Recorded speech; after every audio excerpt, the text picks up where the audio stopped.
How you doing, brother? I'm good. I'm good. Busy but good. Um, got some things in the pipeline I want to tell you about offline, but I'm good, man. Just really, really busy. You know what I'm saying? But so just trying to know when to slow down, when to take time for self, when to like it's stop and starting, but still keeping the foot on the gas for the projects I'm trying to work on. So how about you?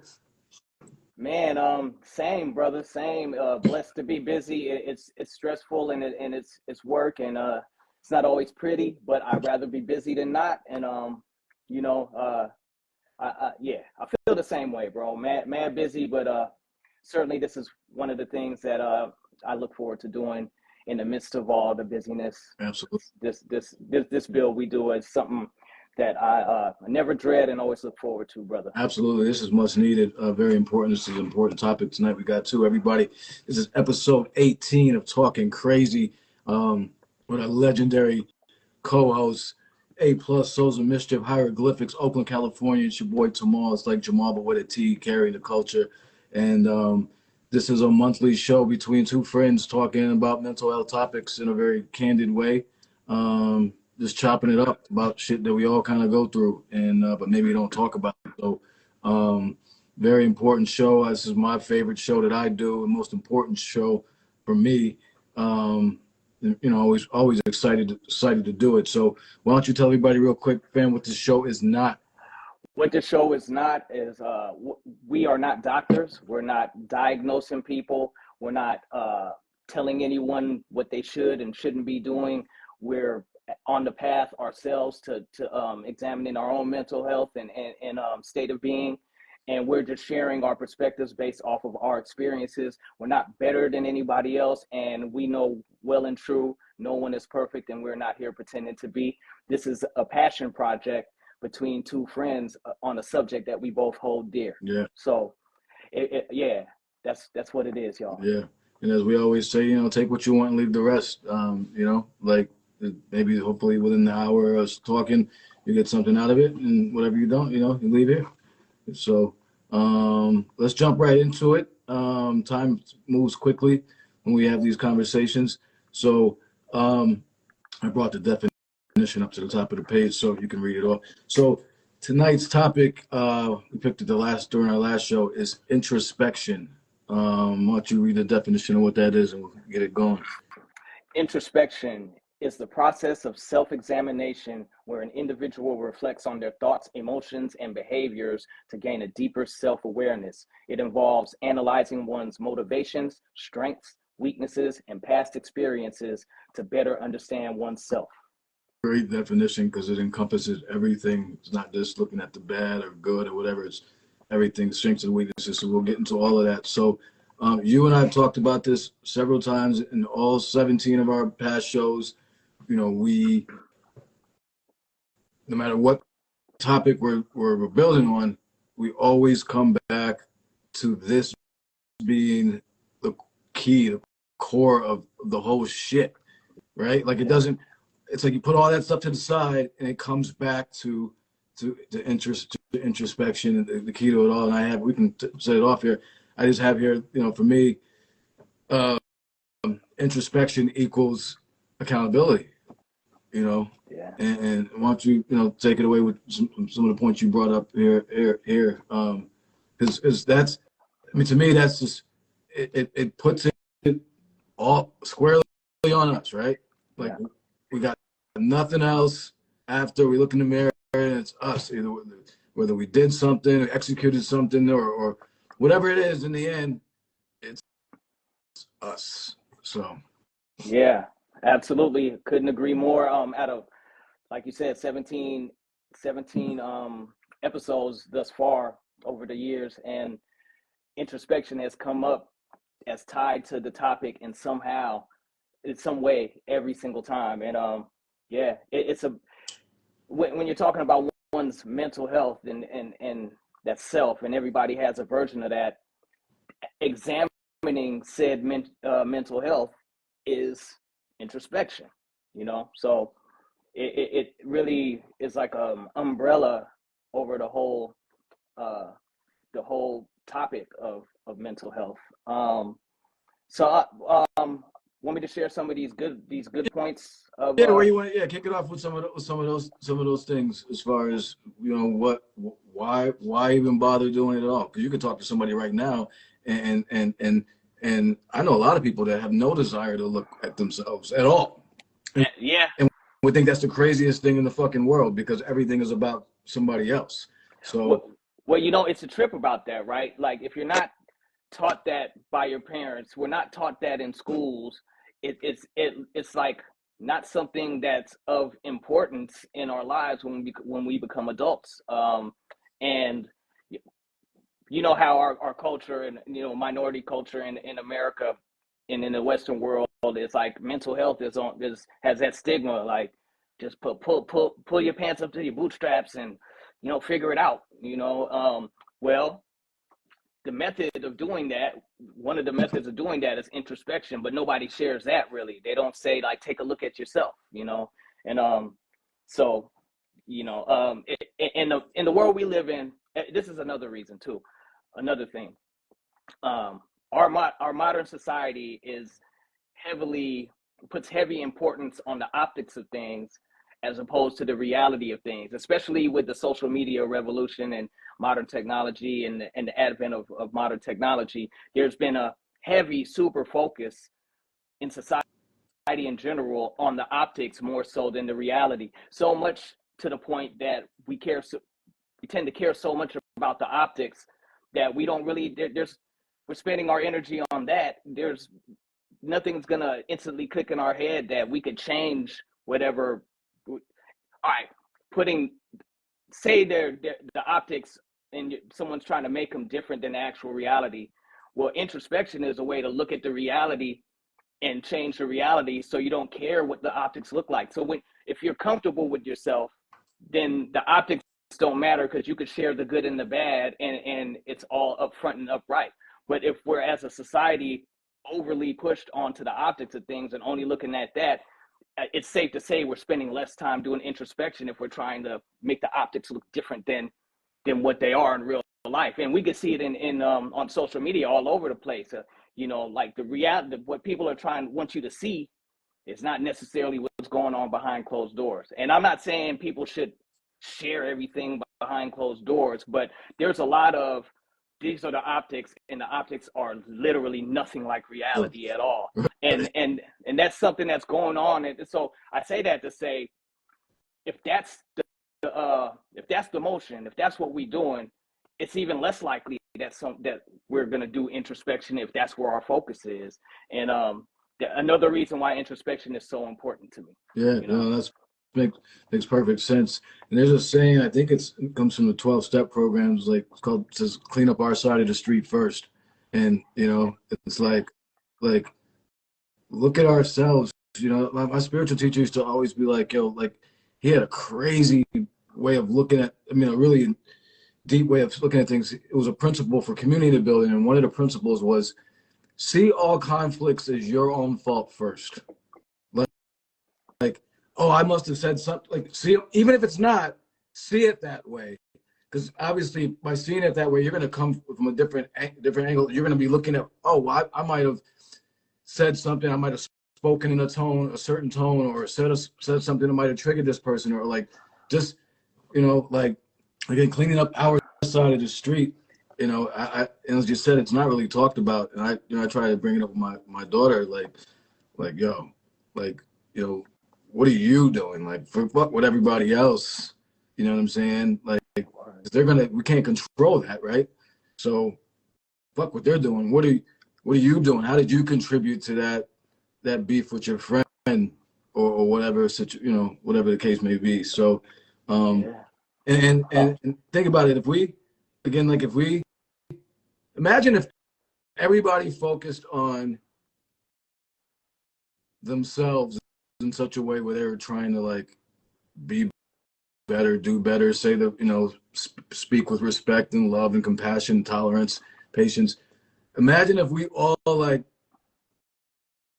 took it in and said, oh, like, and they had an issue, road rage shit. Oh, instead of you cut me off.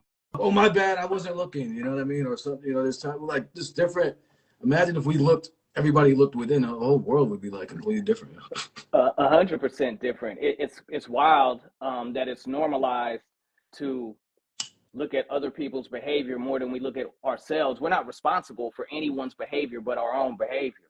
Like, we can have a feeling about other people's behavior and like or dislike it, but somehow we feel like well, I mean, sometimes we feel like their behavior is something that we should be changing. You know, when really Isn't that crazy? We're not responsible for anybody's behavior. But we it's want, almost like it's but an we want to own entitlement. that behavior. Yeah, Like, it's an entitlement. It's a weird entitlement, and often people who are like that are not owning their own behavior, and that goes into your point. It's like when I realized, and I've always tried to, but I've become better at it at the recent decade in my life. When I stopped worrying about, I just started accepting other people's behavior for what it is, whether I agree or disagree with it.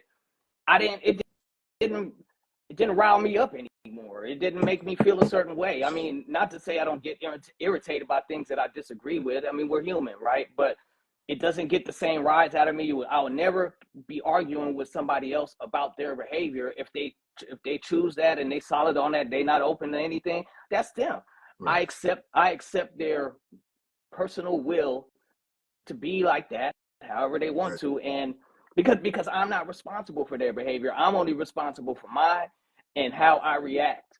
Now, if I start reacting badly to behavior that I feel is bad, how am I any different than the behavior that I think is bad? I'm exactly the same. I become an instant hypocrite, and there's really no weight to my stance anymore. You know. Right. And once I figured that out, and it takes time, it takes repetition, takes a lot of effort, but I like more, and of course I'm a work in progress. No one here is perfect, certainly not myself, but things became a lot different. You know, I manage my expectations and I accept people for what they do, where they stand, what they believe. Yeah. And I don't have to agree.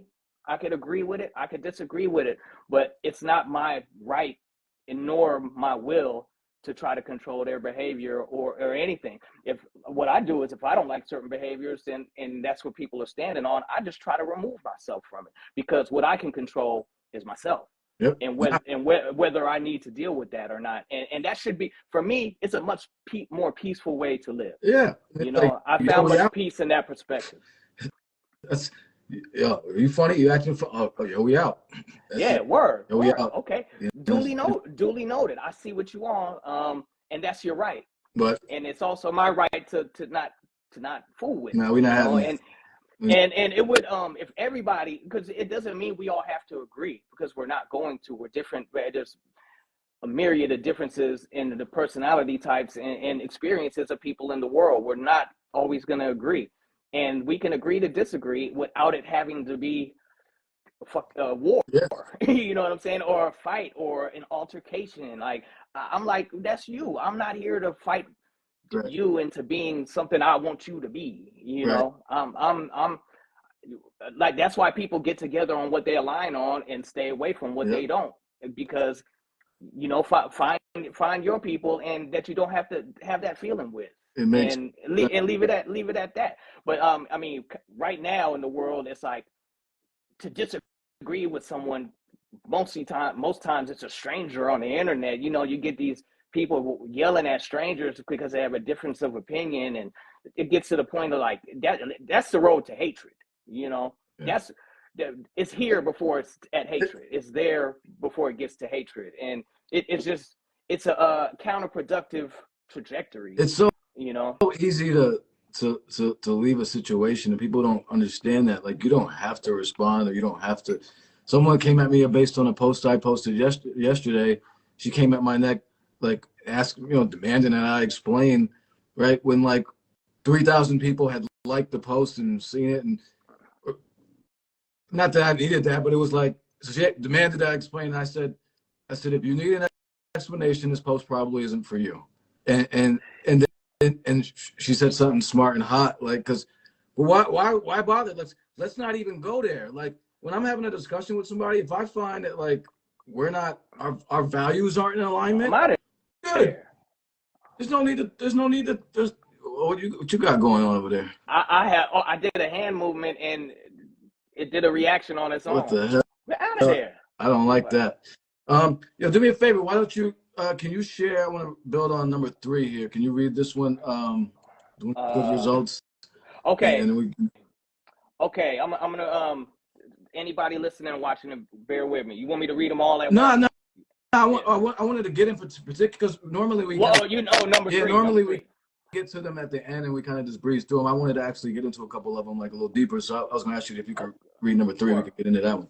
word up. Okay, so this is a list of some of the good results from doing introspection. All right, and one on number 3 on the list is emotional growth.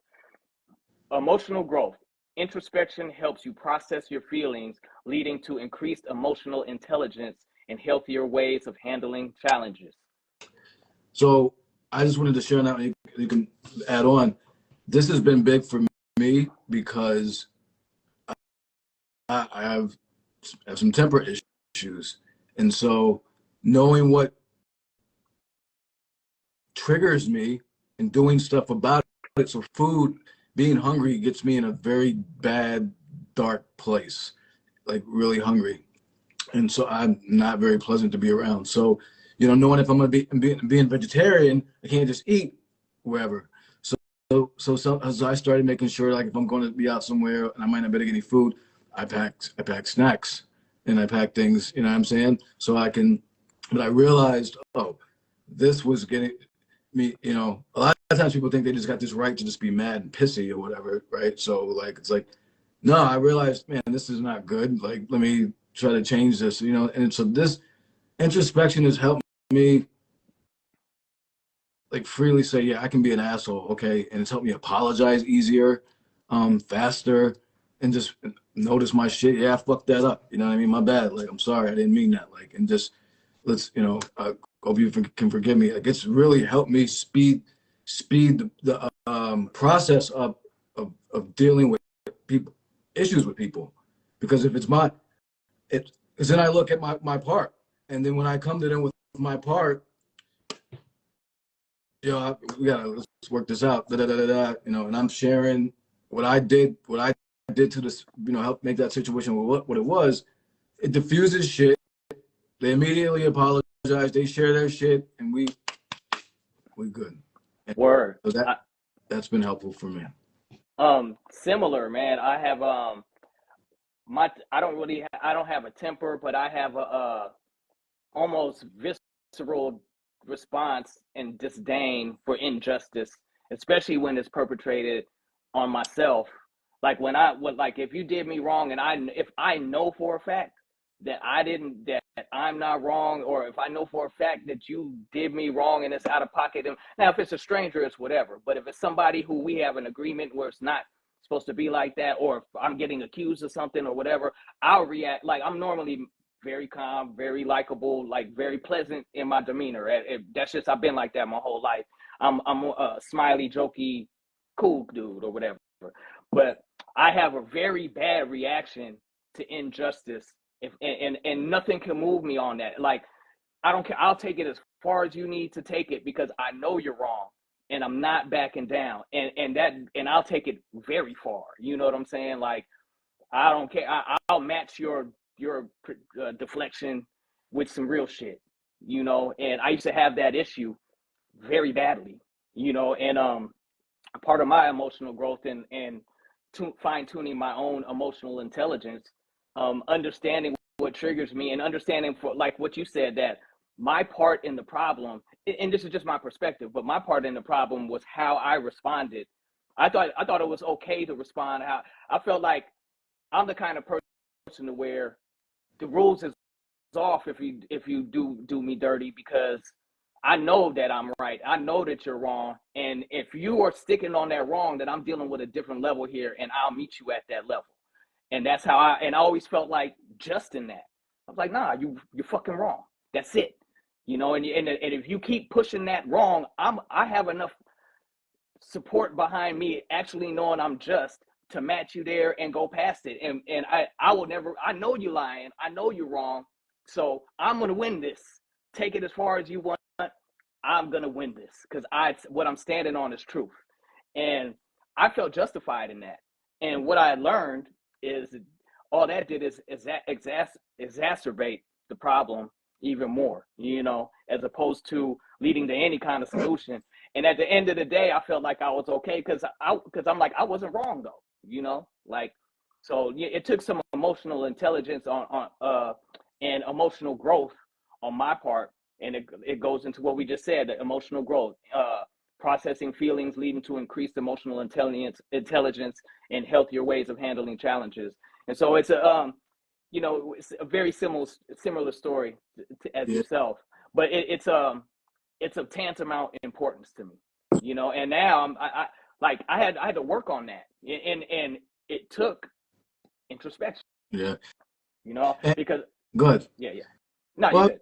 I was just gonna say, like, that introspection is also knowing, because you made a good point about being right, and sometimes we can be right and still be wrong, right? And so it's like Facts. it's introspection allows us to know when to pull back. There's time when not to send that email that I've typed out and been like, as previously stated, when I'm sending that to somebody at my job, chill.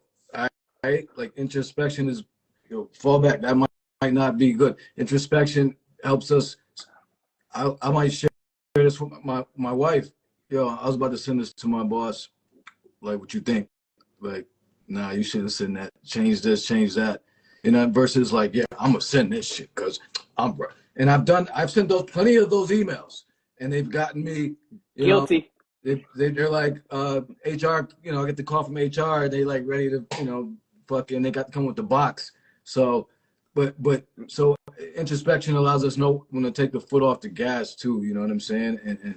And like, as I said, like just it helps us know how to move, man. Like it really does. Why don't you any of these other points here? Like, why don't you share another point here share a point here that sticks out for you, um in terms of.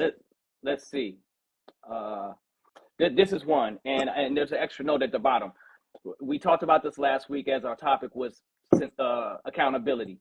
Number 5 on this list is personal accountability. You take responsibility for your actions and decisions rather than blaming external factors, which lead to personal and professional growth. Right. And that ties into to this, which I felt was very interesting. The key difference between holding someone accountable and blaming them lies in intent, approach, and outcome, right? So holding someone accountable means expecting responsibility while focusing on solutions and growth. It encourages learning, improvement, and taking ownership. Blaming is about pointing fingers and assigning fault, often with a negative tone, without necessarily seeking a constructive resolution. So this is the intent and approach part. Accountability is forward thinking. What can we do to fix this and prevent it in the future? Blame is backwards focused. This is your fault. You messed up. And lastly, the outcome and impact. Accountability fosters trust and growth, helping individuals or teams learn from their mistakes. Blame creates fear, resentment, and defensiveness, often making people avoid responsibility. I thought that was very that it was poignant when I came across that, because going back to the original thing, number 5, blaming others. There is a difference between holding someone accountable and blaming them, and it's a part of emotional intelligence to know the difference, and I just thought that was very, very interesting. No, that's powerful, man. That's powerful. What you said, uh, blame, holding someone accountable lies in intention. Blame means holding someone accountable means expecting responsibility while focusing. That's powerful. Blame's about pointing fingers. And so again, and you say it all the time, like, how did this happen? Okay, what can we do about it? Was it training? Was it something I said? People learn differently, right? Some people are more visual learners. Some people are more like, some people have to take notes. Some people like, they just want to hear. It's different. So what did I do? Again, what can I do? And I think real leaders look at that, right? Like, what what can I do? How did I fail you as a leader, or as a person, by not, you know, where did I go wrong? Right. That's it. And Right. you're from your perspective, like just simply asking, like, what did I do Yeah. that Like, you was there something? Did you not understand? Did I not? Oh, for instance, I don't work well with long email chains at the office. Like, they throw me off, and I tell people, like, please just call me, like, because all the back, like, I'm like, for important topics, long email chains get really crazy to me, and like, and it just get weird. So, that's, but like, someone could have sent, someone could have sent that to me, like, oh yeah, I sent, it was an email thread, like, oh, then they're taking accountability for how they sent shit. I mean, it's like, it's a give and take, man. And I think when we look at, like, when we're constantly looking at ourselves, right, like, we just make better decisions, because that honesty. But like, let's just talk here though, man.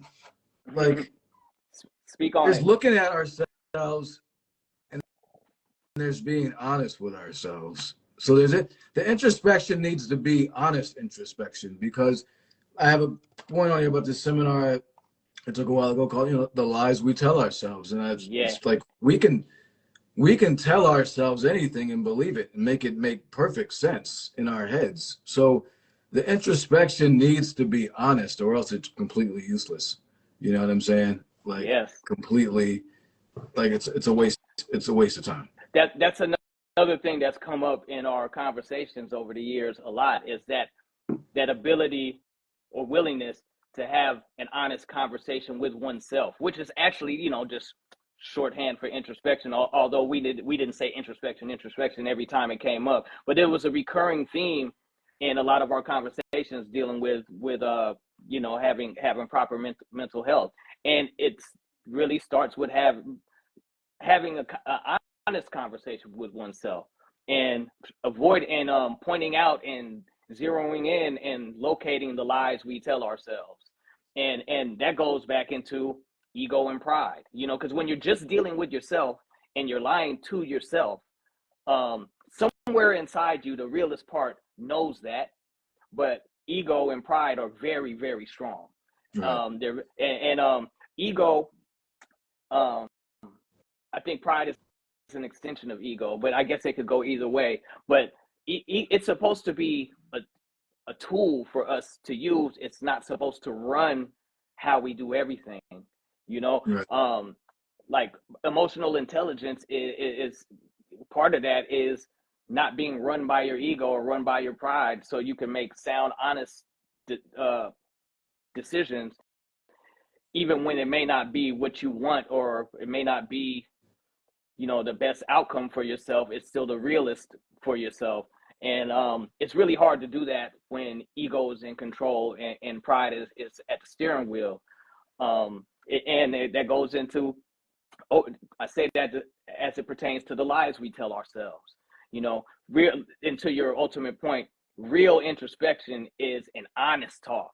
And you said it right here, sometimes it's hard. I would like to even go further to say it's always a difficult thing to do. I believe it's one of the prime challenges we are here to face in this existence. It's an ongoing struggle to keep the ego in check and keep our pride in check, and to therefore garner the best results from the best decisions. And it's not easy. We're definitely not trying to say it's easy, but that's why life is hard. The adversity that we go through is here to challenge us to grow. Yeah. And a part of that is being honest about our shortcomings. Yeah. And you can't even really you can't fix a shortcoming unless you first acknowledge it. And Right. you can't acknowledge it without being honest with yourself. Right. Or one, I don't want to feel like I'm talking to people out there like you. I'm really talking about myself. Yeah. But it's just the part of speech that I'm using for the conversation. So, but yeah, I agree. Like, the lies we tell ourselves, and especially if you're functional enough to where your world doesn't crumble, even with the lies you tell. Most people, you know how they say you got to hit rock bottom, or like, you got to be in the fire to really want to get out. Like if it's a little warm, you like, I can handle it. And if it's always like that, there's no real motivation to fix nothing. So if one is self-deceiving and not being honest about their own shortcomings and how it's affecting relationships and how it's affecting work and all of that, there's no real motivation to change it, because the ego is powerful. And unless you dying from it, like, and get that wake up call to where like, oh, this is going to be really horrible, I need to quit the line, there's very little motivation to change. And I believe that's hand in hand with the playing the optics game. Like if I'm masking reality with a bunch of optics and I'm still functional, I don't have much motivation. I don't have much motivation to actually fix the stuff. As long as if I've psychically bought into the concept that optics matter more, Yeah. and the optics are working, there's very little motivation at that point to even change the reality. Yeah, it's a trip. No, it's wild, man. And as we said, it is hard to like to have these talks with just oneself. I know for me, I mean, it's some rough stuff comes up, man, and because not everything's, you don't necessarily like what you see, and there's areas where you need to work, and sometimes it's actually overwhelming, right? Because we're all works in progress, and I need to work in a lot of areas, and it's like sometimes I'm like, man, I've been working on my temper for like 25 years and going on retreats and this and that, and but I just bugged out on somebody or whatever, like, so like they're still moving forward, but so sometimes it's hard, I mean, well, a lot, like we said, all the time it's pretty hard when you're really being deep about that shit. But I want to get into something here, man, that I think is important. Like I put in intuition, but here's what I wrote. Like when it comes to like certain decisions and big decisions where we're really like agonizing over that decision, right? Like and like, or it's just about a person, or should we leave a job or something? I firmly believe that if we keep it a buck, 100, we know the answer to these questions. Whether we choose to listen to it and do what we know what's supposed to happen is a different story. We know we're supposed to leave that relationship or that job or move or send that email or do. We know. I feel like when we peel it all the way, we really do know. And again, it's just whether we choose to act on it or not. And I feel like we make it more complicated than what it is. But I know I've done that a lot in the past. But I feel like I know I've done. I mean, how many times I've done things numerous times where I've known what the right thing to do was and still didn't do it. Yeah. I mean, like, Yeah. so come on. That's being honest with oneself. I mean, on that same note, I was just talking to my girlfriend about that a few days ago. We were just talking about stuff we often do, and we're talking about like relationships in the past, like maybe way back, or the things that, or whenever it was. And when you are in a relationship and there's a part of you that says that like this ain't gonna work long term, and somehow you back burner that because there's reasons you still want to be in the relationship or not ready to face leaving. And then when the relationship is over, and if you've grown from it, and that's just from my perspective, you can look back on the times and be like, I knew this wasn't gonna work. I knew this wasn't gonna work. And to your point, it took introspection for me to learn from that, like to learn to remember to go back and look at whatever this relationship was. I hope none of my exes out there think I'm talking about you. This is like a general thing, but um, but like I even though I did the deflection and put it away in my mind at the time, in hindsight, I knew it popped up and I shoved it down because I didn't want to deal with that. And I found that like the power of pride and ego and the way we could deflect with that, it's there. Like it'll, if we allow it to take over a truth that we know, I mean, we are powerful and we can fool ourselves. You know, the mind is a very powerful thing, and if you're not willing to do it, like the ego will then switch to do what you want in that moment, Yeah, of course. which may be contrary to what your inner self has told you that you push Yeah. back.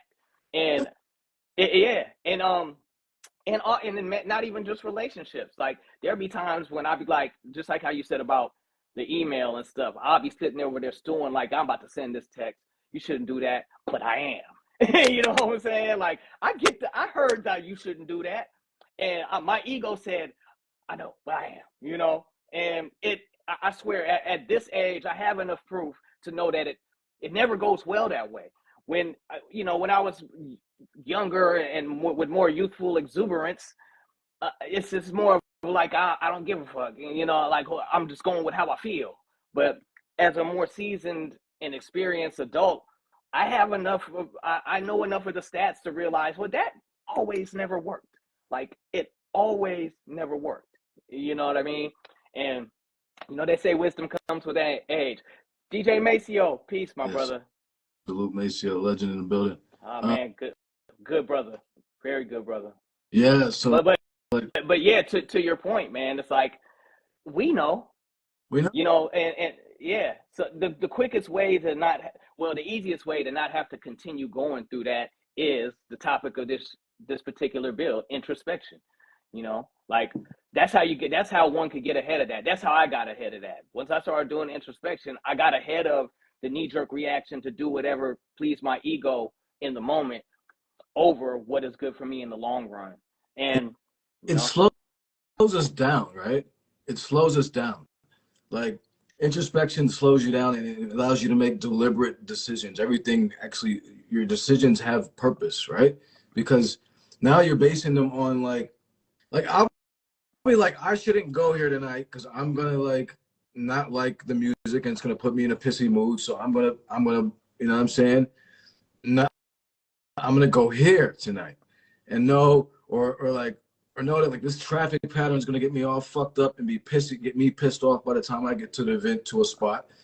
So I'll take this long way through the woods and get to where I need. Like it helps me plan my day. You know what I'm saying? It helps me plan out each individual action, everything I'm doing, how I'm dealing with people, how I'm, you know what I'm saying?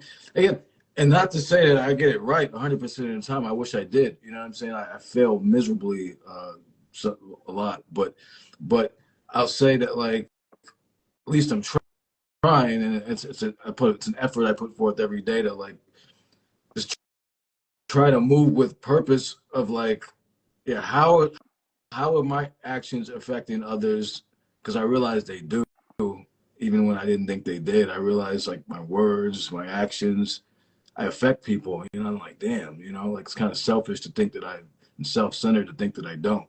So, yeah, it's been very, very helpful to try to do this over the past. I'd probably say I started, really looking at this stuff maybe about 15 years ago, and no, it's not always it's not batting 1,000. Trust me, man. Like I say, man, win or lose, it's never defeat, just some different shoes. You know what I'm saying? We're not here to be perfect. Actually, I believe quite the opposite. We're here to purposely to face adversity to get better. Adversity motivates us as human beings to deal with things. Um, and the most growth I've had is through challenges. yeah. From as far back as I can remember, it seems to be the pattern of this existence is to go through something, and how you deal with it is how it will dictate how you end up on the other side, whether you grew from it or not. And this goes back into introspection, and there's a whole list of things here that are the products of lack of introspection. Like let's pick one. Poor decision making, second on the list, right? Poor decision making. When you don't analyze your past choices, you are more likely to repeat mistakes, act impulsively, or make decisions that don't align with your goals. You know, Act impulsively stands out for me. yeah, Right? Send. Send. a million times, bro. Like I said, that little voice in my head, like you shouldn't do that. I'm like, word. You know, I'm sending it. You know, I've been there, bro. I've like I've sent blistering emails to like just telling people like, you know, how much I despise you and not you know, like and I have valid reasons here and I felt like it was all cool to do so because I really felt that way. And I felt like I had every leg to stand on saying that. Now, was that the right thing to do? Of course not, it wasn't. But and my inner self, my better self, my best self, one that we all have, doesn't run your life, but it does list. It does tell you things, and it'll tell me like, bro, you probably shouldn't do that. I'm like, you know, so I'm certainly not batting 1,000. The one thing about introspection and self awareness I've learned is that I'm not disenchanted by my failures. You know what I'm saying? I'll try. They're learning moments. And I didn't always look at it like that. I always tried to succeed as much as I can, and I left it at that. As long as I'm trying, and maybe I did subconsciously learn from some mistakes, but now more so as a more seasoned human with more experience, I look at my mistakes or shortcomings or you know, stumbling upon adversity as a learning moment. I have a thing to where I don't like to repeat mistakes.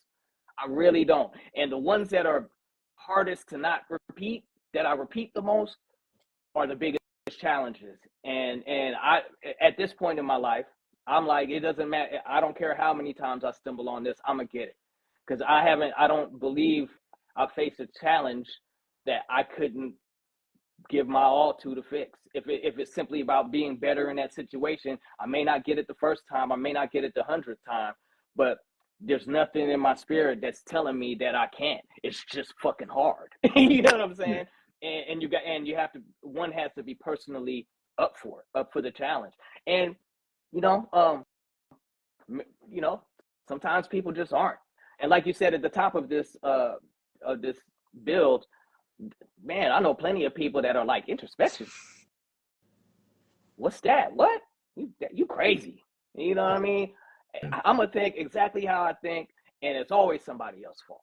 Yeah. You know what I mean? And it is what it is. You gotta let people be themselves, man. But personally, how I want to be better.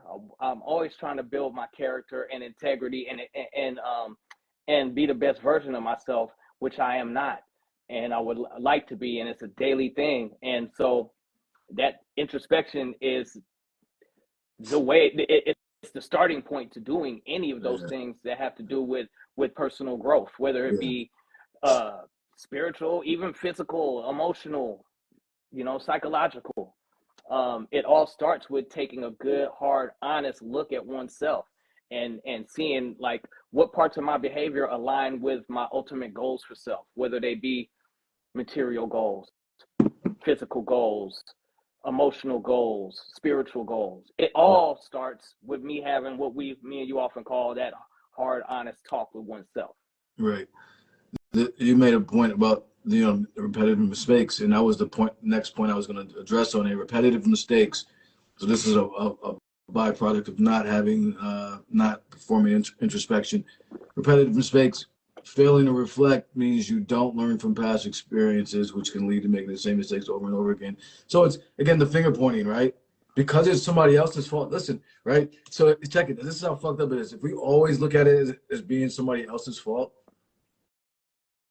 we'll never get out of that hole because we'll never be able to control anybody else. And so somebody's always going to be fucking with us and doing some shit, right? Like, that's what it's going to be.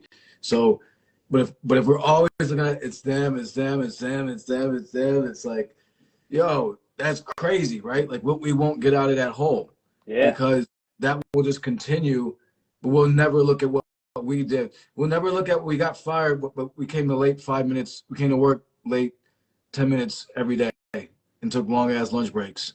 And so when it was time to get, we'll never look at the, our shit in it, right? Like that we did this or that. So and we'll keep doing this. So then we'll keep doing the same shit because the mindset is it's other people. And then what do we hear? Like, I just can't get ahead because, whatever keeping me back, whomever, let's fill in the blank. Yeah. Let's fill in the blank. Whomever's keeping me back, keeping me down, right? Come on, man. You know what I'm saying? And, like, I urge everyone, we have to, for me, looking at myself, it's been terrifying, Like, I mean, I'll keep it a fucking 1,000 with you. Like, it's been terrifying. Like, it's not. Sometimes I do, and some real shit. Sometimes I do have to put things on the back burner for a minute before my brain can handle like those things. But then you got to be careful because I just put something on the back burner for like 2 years when I really needed to start dealing with it. But you know what I mean. But sometimes I gotta compartmentalize. So, like, but there's a lot. It can be terrifying, man. And Absolutely, bro. Like, man, I spent years like drinking absolutely too much, doing drugs just to deflect the the hardness of of taking that look, because I really still was leaning on the fact that I wasn't wrong. You know what I'm saying? And that wasn't the point. It wasn't the point of whether I was wrong or not. Just fighting that fight in that way is energy sapping and it's harmful to self, and yeah, bro, it's terrifying, bro, and it has been at times, man. I must say I feel much better now, but like it's still hard as ever, bro. It's like it's not easy. I want to add too, when we were saying all the things like spiritual, psychological, emotional, physical things, Maceo added financial, and we shouldn't leave that out because that's a fact that, like, you'll see your financial situation will change for the better once you start doing introspection. You'll see how much you're affecting your own business and how much you're affecting money and all of those things. It ties right in. So thanks for the shout. Love you, brother. Yeah. For real, that's facts all day. Big up Apathy CT in the building. You know how we do. Man, Connecticut. got friends in here. Yeah. Yeah, man. I wanted to say, when you said repetitive mistakes, right? A part of that that ties into that, as these all do, is resistance to change. A lack of self-reflection can keep you stuck in limiting beliefs or habits, making it difficult to adapt, grow, or embrace new opportunities. Just another thing on the list of things that can and are likely to happen if you don't institute introspection at some place in your life. And it's it's a trip to where, like, we're so stubborn as people and so ego driven in our modern society that unless we're at the bottom of the rocks, and things are functional and the optics look good in this world of optics, there's not much motivation to change for people, and so people get stuck in it could happen to anybody. It's like, you know what happens, family? Here's the fucked up thing. You put up roadblocks in your life where there are none. Right? Like, so by being resistant to, like, you act like there's shit there and there ain't nothing there, but it's all in your fucking dome, and you conjured up some shit that's there. Like, we conjure up some shit and it's not there though. Right? Yeah. And so it's like, because we couldn't see, we weren't flexible enough to adapt or anything like that. You know what I mean? Talking Crazy with our man A+, Souls of Mischief Hieroglyphics, and we've been talking about introspection. That's been our topic for the night. We appreciate everybody chiming in and to the discussion. Yeah. So we were, the last thing we were talking about. We were talking about like some of the negatives of not having introspection. Can I add one more negative that I thought of course. was poignant? Unmanaged emotions. Suppressing or ignoring your emotions can lead to frequent mood swings, frustration, and difficulty regulating feelings in stressful And situations. again, it's that pointing finger shit, right? Like Yeah, all of this is because it's like you. I got those Spider-Man. You seen those Spider-Man memes? Where yeah, right? It's yeah, that shit. That's yeah, that's a meme for like not having any type of self-awareness or introspection, man. You know what I mean? Like yeah. But you were saying, I just wanted to throw that in before we moved on to. Yeah, no. We can build on that. I mean, so yeah, we were just going through some of the negative things of not doing introspection or looking within, and and all of it comes back to that finger pointing shit though, right? Like it all comes yeah. back. The Uh, only thing, the only yeah, thing we can control is ourselves and how we react to other behaviors and things in the world. And yeah, that's it. It ultimately comes down to that. When we're always pointing outward, trying to see it's your fault, it's your fault, it's your fault, it's your fault. Like that is hugely non-productive and not constructive to any kind of solution at all, ever, right. ever. I've never seen it work. I'm No, 50. it doesn't. It doesn't. I've never seen it work. You know, It does, it just it actually does quite the opposite and makes things worse and still leaves a solution there that needs to be found and implemented. And this is my personal experience for anybody just joining in. We don't tell people what to do or nothing. We're just sharing our personal opinions on things and building. We're not like doctors or we're not the authority on anything. Just sharing. yeah. And so let's talk about some things, man. So uh, a lot of people have said looking within is hard. We've acknowledged that looking within is hard. And so let's talk about. I always think action is important here. So like it's not just about we've talked about the conversations we have with ourselves, but there's some tangible things and some practical things that we can do um, for introspection. Sometimes it involves other people. So like I don't advocate having a ton of friends, but we should all have a tight circle of people that will like keep it 1,000 with us, right?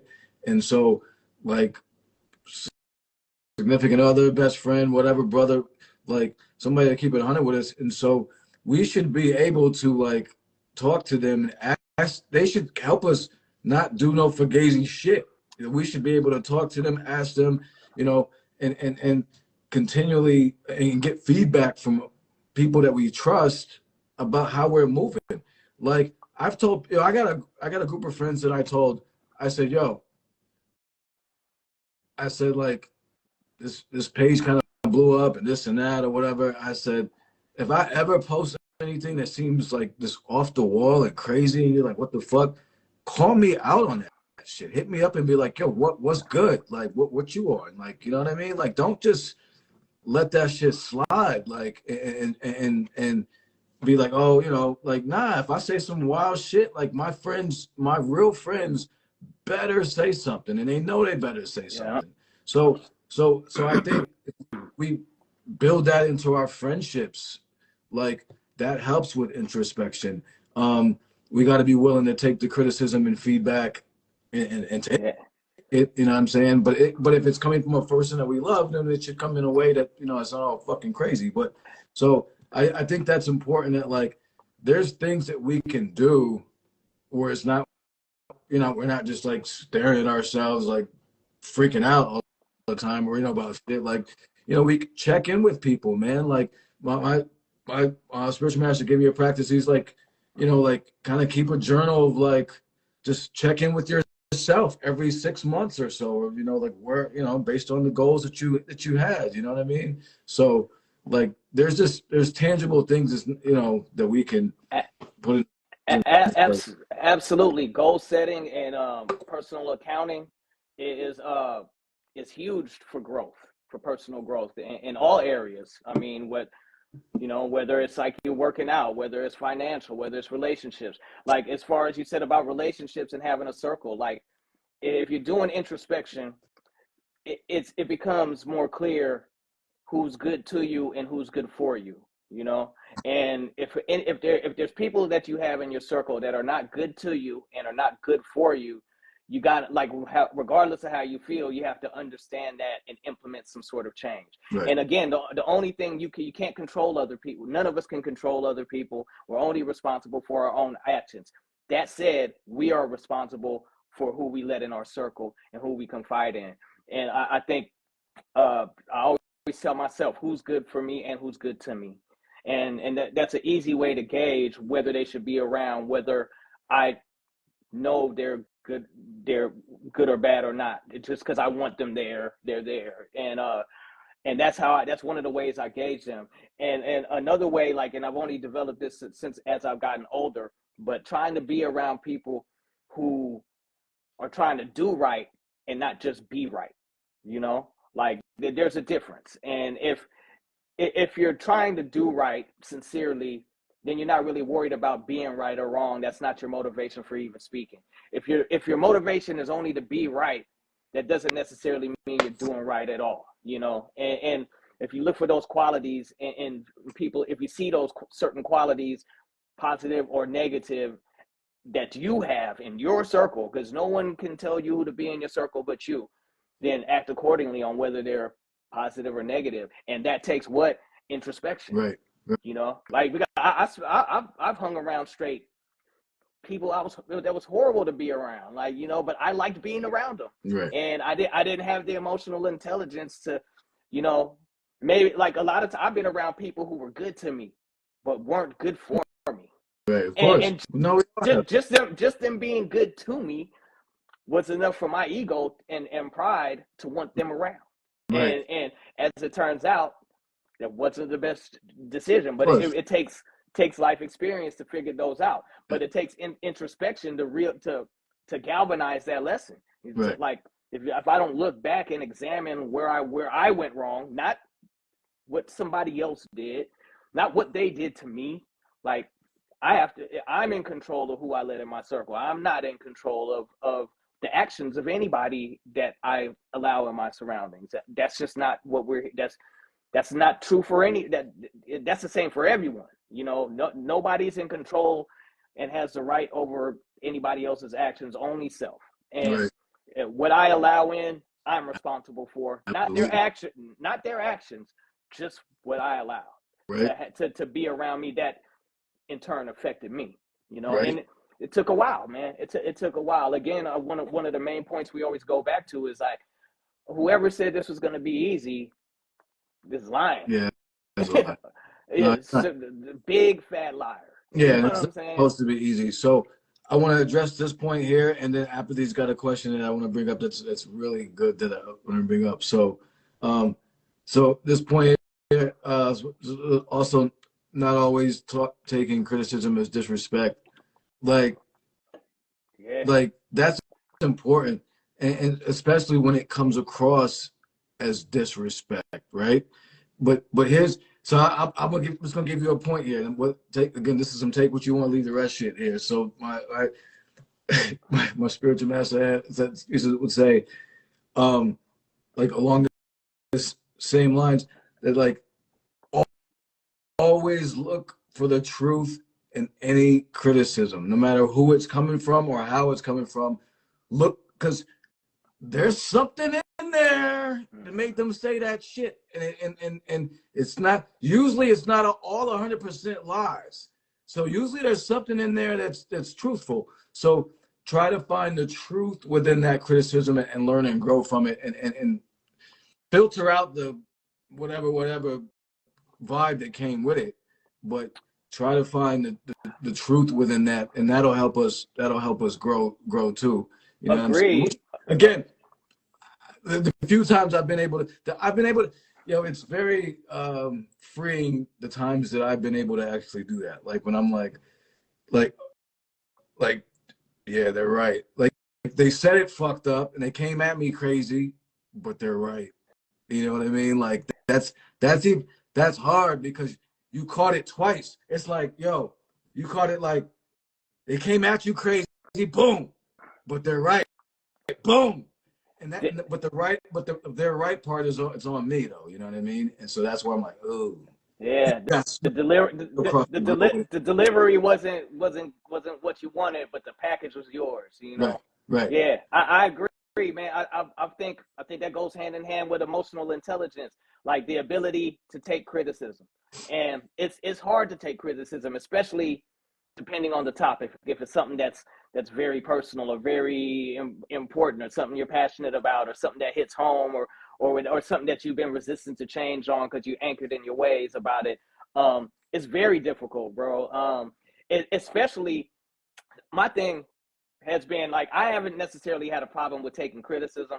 I've had a problem with the form it's given in, because if you really trying to give me some criticism, and so I would miss it based off the delivery. Basically, if you come at me sideways with the criticism that has all your passive aggressiveness or your intention to shame in it, I might in the past might have missed the good points in your criticism because of the delivery. And I'm not see I might have been like, you shouldn't have even came at me like that. Well, that's where I missed the point, right? And that's what I had to learn.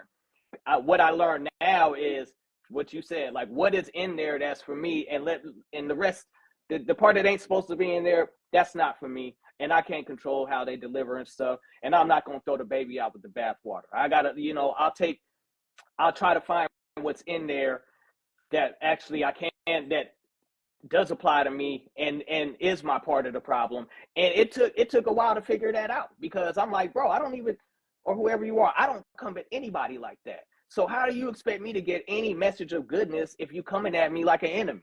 Like I couldn't see that. I couldn't see past that for a long time, right. and as someone who I don't have a problem taking criticism like regular, like, you did this wrong, I would have done it like this, blah blah blah blah blah. But if it comes masked with somebody else's emotional arrows and darts, I would miss it completely. And I would, and that's what I had to learn. I had to learn that, like, all right, let that go. That's their issue, whatever. Why they're mangling the delivery like that, that's not me. Especially if I could see through that and see that there's truth to what they're saying. And that wasn't easy. It took emotional intelligence for me to get to that place. I can honestly say, again, we're all works in progress, and nobody here is batting 1,000. But I'm encouraged by the fact that I'm much better at that, and I just, I'm like, that's what they're at. That's where they're at. But what were they actually saying? Like, what are they trying to say? I Yeah, may not have liked how they said it. I may not like their motivation or even their intention to shame or be hurtful. That doesn't mean there's no truth in what they're saying. It just means they don't have the emotional intelligence to deliver it in a way with compassion. And I shouldn't miss the lesson because of that. And this is just me right, personally and my personal experience. But it's the same thing, kind of what you're saying. It's like my own pride would make me miss the message, right. and you're working on myself, doing introspection and trying to build my emotional intelligence would allow me to see through what I would normally have taken personal out from the delivery and actually get the jewel. Because like you said, the delivery, like, there's probably, usually there's some truth in there. A lot of times there's really some truth in what they're trying to say, and why miss it out of pride? Yeah, Because they don't know how to be respectful. right. You know, And listen, and this is extremely difficult, right? Like to do on a consistent, regular basis. We're this is the works in progress. Like, you know what I mean? Like, again, because a lot of people were saying like the delivery. Yeah, of course, I'm about that delivery. Like, don't come at me crazy. Like, but even within that, so then we're trying to take it to like higher levels here. Like, even within that funky ass delivery, what's the jewel? What can I extract from the jewel? Like, you know what I'm saying? Like, a fucked up $100 bill that's scuffed up is still $100 bill. Like, so, like, you know what I mean? There's a jewel in just about everything. And yeah, so, like, if we're constantly trying to find the jewels, then we're gonna grow. You know what I mean? Again, it's we're trying to practice these things. It doesn't mean that like we're again, bat 1,000. But what's the what's the jewel in the shit? So I want to get to Apathy's question here. I think it's a great question. I'm gonna let you tackle it first. Okay. Oh yeah. How big is faith in a God or a higher power and influence on your mental health? Okay. Well, And, this is and I'm gonna say this before you start because you know what you I'm you yeah, know yeah, my start. hold on, Go hold ahead. on. Hold on. You typically try to be very politically correct and inclusive. I don't know what the fucking word is, and you know what I'm You saying? you you know Like, me, man. so the yeah, speak from the heart. It is Okay. always welcome. That is what is needed. That is what we do here. It's always going to be respectful, especially when it comes from you. So, just answer the question candidly because it's no one thinks you're pressing anything. This is, and he said, for your on your mental health. So speak. We do our I Word. statement here, and I, you get money. I got the disclaimer out before you did. Word, thank you. And you know what? You know me, brother, because as soon as I saw the question, I was thinking of a way to say that. Like, so from for me personally, how big is the faith in God or a higher power and influence on my mental health? It's the influence on my mental health. It is the biggest influence on my mental health. I personally believe in a God and a higher power, and I always have. But my relationship. I feel like I've always had a good one. But when it came time to do introspection and really take accounting of myself and really try to fix some things, when I stopped looking outward, and that was a big thing. It was huge for me. That was everything. I developing a deeper relationship with beauty, goodness, and the things and morals and just got my relationship with God or a higher power. Again, I don't want to alienate anybody here because I'm not trying to. Yeah, all right, I started doing it Yeah, you again, good. but You're on a roll. Keep going. it's been everything to me. For you.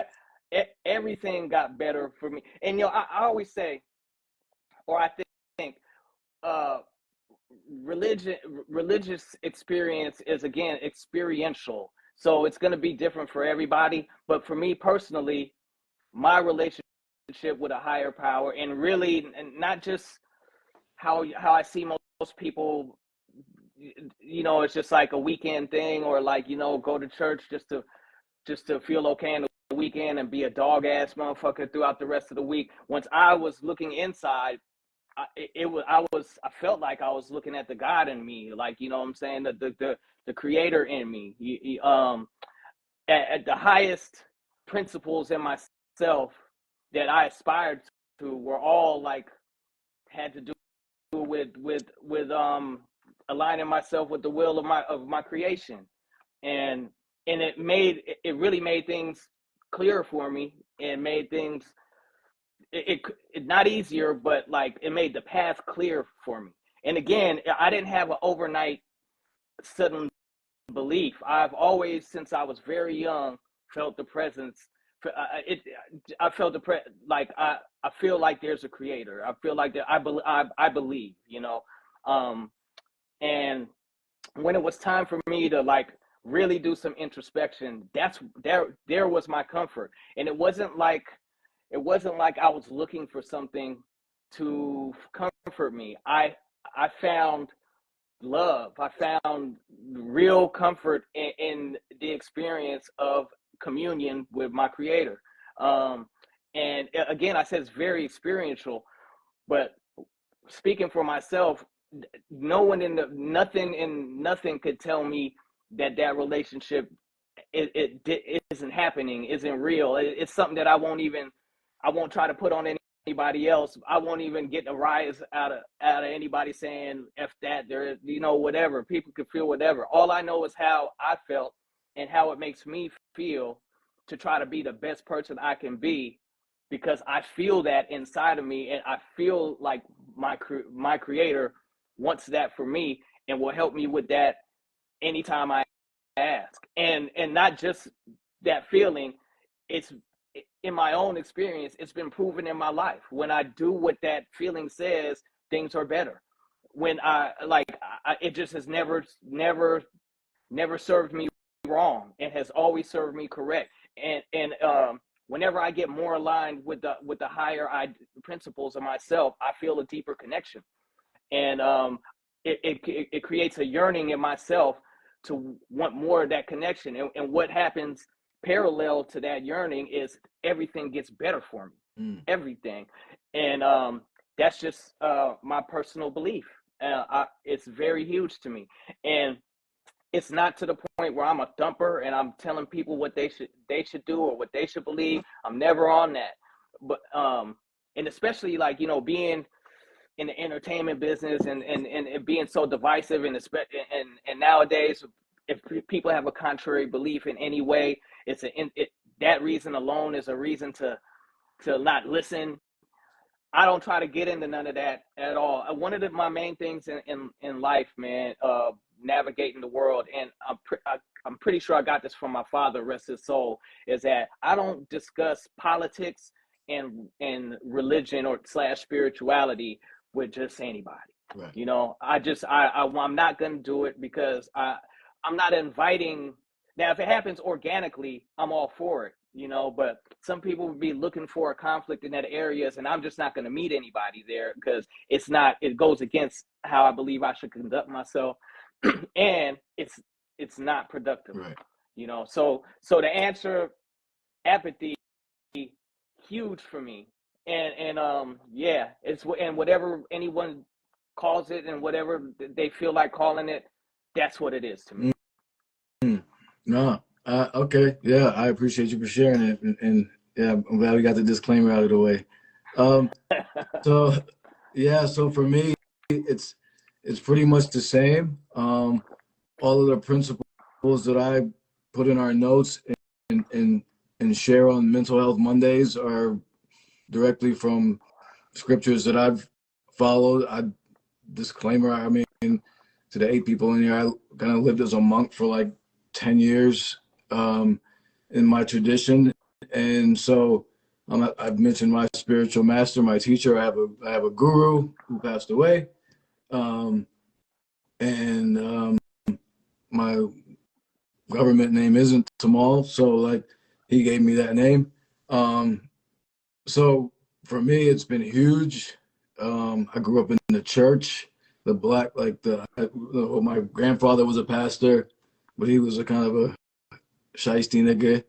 And then I was in like the church in Virginia, and like, but it seems shiesty shit though, you know what I mean? So like Christianity never really rocked. Like it just, whenever I had questions, I was always shut down. So I kind of went east as far as my faith goes, but believing in like a God, one God, higher power, and like, yeah, it's huge. It's been huge. Because it's not like for me, it's not some pie in the sky thing. I've had too many mystical, like wild things happen to me in my lifetime that have like just shown me like, okay, like, all right, like you're there. I got it. I got you. I got you. Word. I get thanks for the, like, so I've just had too many experiences that have just shown me, like, literally, like my car. I mean, just wild stuff. It's almost unbelievable. So for me, that relationship is definitely like there. I'll be brutally honest at this point, since we're talking about mental health. It's not where I want it to be at the moment, my relationship, but so just getting that like open, like I got to get it back a little bit. I've kind of, but in terms of my tradition, like God isn't some like taskmaster, like beating you down and shit. Like he's hanging out, and he's waiting for you. He's waiting for me to like, rock with him. He's not pissed or anything, because, my philosophy says God's doing some other shit right now. Like, and he's not bothered with, but so it's up to me. Like for me, it's in my best interest to like have a better relationship with my higher power. So for my, but the fortunate thing is that the principles, at least from my faith and tradition and from like what my spiritual teacher taught me, they're all things that I've given lectures to atheists. Like the same, the principles are applicable. You don't have to believe in God at all. Like, fuck it. I tell people all the time I'm an atheist, and they're like, "What?" I've lectured in like traditional religious clothes and stuff, and they're like, "You're an atheist?" I'm like, "Yeah, I'm an atheist." I'm like, I don't fuck with like the hypocrisy of like religion and like the money stealing and all the bullshit and the control and stuff like that. But like I fuck with the scriptures and so it's like so there's it's like I don't believe in all that bullshit, but it's like the word coming down is what I rock with. So that's kind of how I'm moving. It's huge, but like the principles, I think it's important that religion, organized religion, maybe you can think it's trash all you want, and I think in a lot of cases it is sometimes, but which is why I'm not practicing like I was in an organized thing. But look at what is the philosophy sound again. Where's the jewel? What is the philosophy sound like? What's coming from whatever philosophy and are the people following? I mean, that's what you look at that. So, but like, where's the jewel? Like, so I don't say anything when I do these mental health videos about like God or anything, or say to my guru, why, I just share the principle and keep it pushing. So, like I think it's important to always try to find that jewel in the shit. You know what I mean? So Yeah. that's where I am with it. You know what I mean? And I do believe that, as Joe West said, that God is inside of us. And for me, to put, as we're maybe wrapping up, like that's the voice saying, do or don't do that stupid shit. Like that's God for my philosophy, God, God in our hearts, like being like, but call it whatever you want. Yeah. It doesn't listen to it. You know what I mean? So good question. Yeah. So yeah, we got man. Let's see what we got here. You, you got time to answer a couple more questions before we get out of here? What's good, man? I don't want to keep I do, all right, all right. sir. I got some chicken adobo waiting, but it could wait, All my right, friend. all right, Not, bro. I wasn't saying that on a rush at all. I'm good. I love doing this, my friend. all Love right, it. all right, all right. So, I mean, just after introspection and finding flaws and guilt, how do we avoid depression and make positive change? I don't. Well, I don't think you avoid depression. I just think you don't sit in it. You to absorb the feelings and make a conscious effort to push through it, because there's life is hard, right? It's gonna be hard no matter which way you go. I tell my son this too. Life is gonna be hard whether you do what you need to do or whether you don't. Just which version of hard do you want? Do you want hard where like you go through the hard stuff and then when you get and everybody understands and has experienced the success of going through an adversity and making it through and the feeling that you have. Yes, there's another one waiting and another one waiting, but we know that feeling of getting through one. Also, most of us probably know of the other way of not passing through an adversity and taking it head on and sitting in it. And that way is worse. And the depression multiplies and it festers and it brings everything down and things get harder. So things are going to be hard either way, is what I've discovered in life. Which hard do I want? Do I want the hard where there's no end and it just gets worse? To where you get to a rock bottom and you got to get out of a deeper hole, or the hard to where like this is scary, this is hard, this is depressive, but and this is again where a higher power comes in, because that's what I use to get through those moments. I say don't avoid the depression. Take in all the feelings that come, just don't sit in them. That what they have that thing called the litany of fear from the Doom saga. It's like fear is a mind killer. I will face my fear. I will allow it to pass through me, and when the fear is gone, only I will remain. Mm. So we're not here. I don't feel like we're here to this. And again, this is just my opinion, but I don't feel like we're here to avoid any of that. I feel it's on task for the lesson that we're here to learn, Yeah. whatever at that moment. So sometimes things go great. A lot of times things don't go so great, and I believe it's how we deal with the how we deal with it and how we choose to deal with it.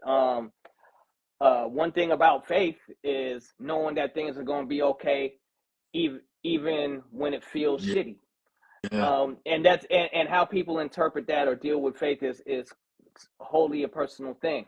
But for me, I whenever I believe it's going to be okay and I just keep moving in the direction I'm going, that pain of that situation ultimately subsides and I get through it. The times I have not done that, I've wallowed in depression. Right. Right. And that's just per my experience. And from there, like there's no shame.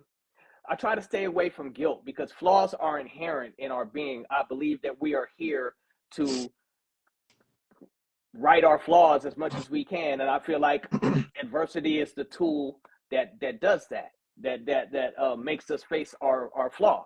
We can either face them or not. So I don't think there's nothing wrong with having flaws. I feel like we're born here with them. I don't think there's any shame and guilt in failing or being mistaken or not doing the right thing when you like not on purpose, like being mistaken. I don't think there's any shame in that. I think these things are here to challenge us and to help us evolve. If we get into guilt and wallow in guilt, and I don't mean avoid the feeling, like feel it and be like, well, that's not it. I understand that. I'm gonna keep pushing. That's how that would be my answer. Allow the feelings to happen. It's the same thing with anger. I would never say don't get angry. It's how you react, how you deal with the anger, and how you react to the anger, what states your trajectory in that situation and what happens next. And again, none of this, I'm saying it like I'm just saying it. None of this shit is Yeah. easy to me. None of it is easy to me, but this is how this is how I believe we deal with those things. Instead of sitting in the guilt of the whatever mistake I made, I make it a point to never make that mistake again. And over time, the lesson remains, and the guilt subsides. Mm. And I've discovered that that's a pattern, that it always goes that way. And the other way, it always goes way worse when I sit in it in the negative aspect of whatever happened and don't choose to power through. Right. Right. And that's again just per my So, experience. yeah, no, it makes sense, and that makes it resonated with me, like as far as like what you when you first started off, like like don't try to avoid the depression. So I'm gonna share 2 points that as spiritual master drilled in my head, and it's funny when you brought up guilt. He said to us like it's okay to have a healthy dose of guilt sometimes. Like like it's okay to feel remorse. Like if we fuck something up, or we do something and we hurt somebody or do something, like it's okay to kind of feel to feel that's good, right? Like a lot of times when criminals don't get off, it's because they don't show I mean, like when they get a harsher sentence, it's because they don't show remorse. They say they're like, yeah, I fucking did it. What? You know what I'm saying? But versus like, so it's like we should, but we don't want to stay there forever. Like we want to feel bad. So I'm going to share something, and this has really helped for me. Been very helpful. It's a process of dealing with grief. It's really dealing with grief, like loss, but any type of like heavy, funky pain, like this pain, right? And you kind of were actually going there with some of the stuff you were saying. It's called name it, face it, feel it, release it. So I'll say it again. So you name it, like what you identify. What's the shit that's getting you all, whatever. Like really look at it. Oh, because sometimes we're something's fucking with us, and it's not really what we say it is, right? We got to kind of peel through some shit. So name it. What is it? Face it. All right, like I got I got to deal with this. Like, right? Like, I got to deal with whatever repercussions, whatever situation. It's got to get bad before it gets worse sometimes, right? So, name it, face it, feel it. So that's where we get to the depression part, the down part. We feel like shit or whatever, or like, and if it's again, it's depending on type, what type of loss. Somebody's passed away. It doesn't really matter. Like, we got to feel it and stay there. And this is where it gets tough, right? Because we sometimes it's hard to know when to come out of that, right? But like we got to feel it as much as we can or whatever, and try to keep moving out of it, and then release it. So it's like, okay, like we're done. And I've had to do that with some things in my life, with some crazy situations, and but it's been helpful for me to like have a process to try to work through some shit. Like, okay, I'm in the name it phase. Like, all right, like, what is this shit? All right, face it. I gotta, and then feel it, and then release it. And that's been, so that's my answer to the question there. It's been, like, we can't do it. We can't. You said avoid depression. If you try to avoid, if I try to avoid depression, it only gets worse. And my shit only comes out in fucked up ways, some other ways. So I can't avoid depression. I got to go through that shit, and then I got to release it, and only then can we make positive change. Because now I've moved on. You know what I'm saying? Like, so the from my experience, we have to go through the grieving process. It has to get ugly sometimes. You know.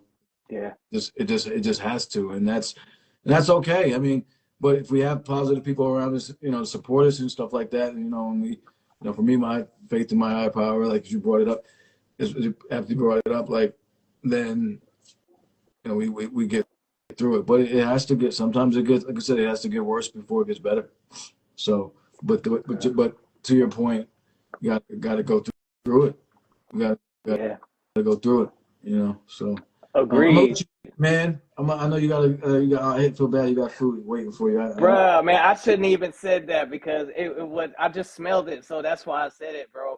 I'll do this all night, man. You already No, know, no, brother. no. So, um, This is one of the things that I really enjoy doing. I feel like a really sincere, profound purpose in it. Um, I like that. Like, we're it's modern tech. We're on the internet. We're on live or whatever. But it's not about clicks and views. It's about actually being. For me, it's about being a service. In an honest, uh, in a pure form. And I get a good feeling out of it. It's one of the things I look forward to yeah, doing, man. And I really enjoy this build, and I get a really good feeling from. And whenever we get feedback from people, and I get DMs and stuff, and people talk about like how it was good for them, and it it's just it feels really no, good. And I don't mean in a superficially rewarding way. It feels spiritually good, and I feel like I feel like it pleases my creator. You know what I mean? So no, thank you, no. my Thank you. my brother. That's dope. I mean, yeah, it's been good. I mean, this was episode 18. For everybody, all of our past episodes are on the Carrying the Culture YouTube channel. So if you rock with us, it's Carrying the Culture. You can look at them on YouTube, but rock with the platform. But that's where all of the past 17 episodes. That's where this episode will be in a week. Yeah, it's been great, man. It's been my pleasure, man. It's been, and like we get to know each other better. It's been it's good for us. It's been how can you knock it? I mean, it's been a good thing. So, um, you know, um, it's been a great ride, and I'm glad, in spite of both of our busy schedules, we try to be consistent with it, as consistent as possible. We do it on the third Monday of each month, and we work around it if we have to, but we try to make sure we do it. So hold your head, man. Salute there. Condolences.